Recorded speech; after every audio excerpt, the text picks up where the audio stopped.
Hello, আসসালামু আলাইকুম। সবাই কেমন আছেন? আশা করি সবাই ভালো আছেন। নতুন আরও একটি ব্লগ নিয়ে আপনাদের সামনে হাজির হয়েছি। আজকে দুপুরে গরিব মানুষের যে ইলিশ মাছ, এক কথায় যেটাকে আমরা ঝাটকা মাছ বলি, আসলে এটাই এখন গরিবের ইলিশ মাছ বলে চালিয়ে দেওয়া উচিত। কারণ বাজারে গিয়ে দেখি গরিব মানুষের ইলিশ মাছ খাওয়ার কোনো ইয়েই নেই, অবস্থাই নেই। ১৮০০ টাকা থেকে ২০০০ টাকা কেজি। তো সেইটা তো আর আমাদের পক্ষে খাওয়া সম্ভব না, তাই ঝাটকা মাছ ১৫০ টাকা কেজি করে এখন সেটা দিয়েই দুধের স্বাদ গুলে মেটাচ্ছি। যাই হোক, বেশি বকবক করব না। আজকে প্রথমে নিয়ে নিয়েছিলাম, এখানে দেখতে পাচ্ছেন যে ভর্তাটা নিচ্ছি, সেটা হচ্ছে খাকরনের ভর্তা। অনেকে চিনবেন, অনেকে চিনবেন না, সেটা ঝোপঝাড় জঙ্গলের ভিতরে হয়ে যায়।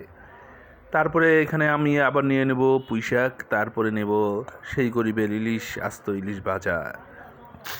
ঝাটকা মাছের যেটা ভাজা, সেটাই আমাদের গরিব মানুষের ইলিশ ভাজা। আরেকটা ইলিশ বা ইলিশ গরিবের বলা চলে, সেটা হচ্ছে পাঙ্গাস মাছ, কিন্তু পাঙ্গাস মাছের বর্তমানে ২০০ টাকা কেজি। যাই হোক, দেখতে থাকেন। আর দেখার মাঝখানে আপনাদেরকে একটু বিরক্ত করব, যারা যারা চ্যানেলটাকে সাবস্ক্রাইব করেন নাই, চ্যানেলটাকে সাবস্ক্রাইব করে দিবেন। যারা ফেসবুক থেকে দেখবেন অবশ্যই ফলো করে দিবেন। গরিব মানুষকে একটু উপরের দিকে ওঠার চেষ্টা একটু করে দেন।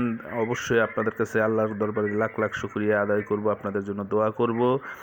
আমাদেরকে সবাই একটু সাপোর্ট করবেন। আপনাদের সাপোর্টের নিয়েই আশা করি আপনাদের নিয়ে অনেক দূর এগিয়ে যাব ইনশাল্লাহ। দেখতে থাকেন, দেখতে দেখতে ভালো লাগা ভালোবাসা হয়ে যাবে ইনশাল্লাহ।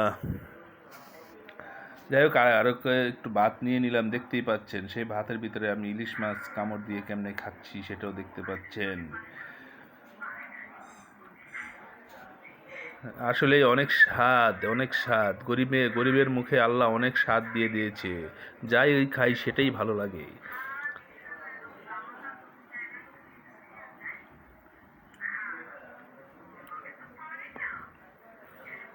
বড়লোকের আইটেমের তো শেষ থাকে না। টেবিলের ভিতরে খাবারের আইটেম অনেক থাকে, কিন্তু তাদের দুর্ভাগ্যবশত তাদের ডায়াবেটিসের কারণে তারা খেতে পারে না, অল্প অল্প খায়।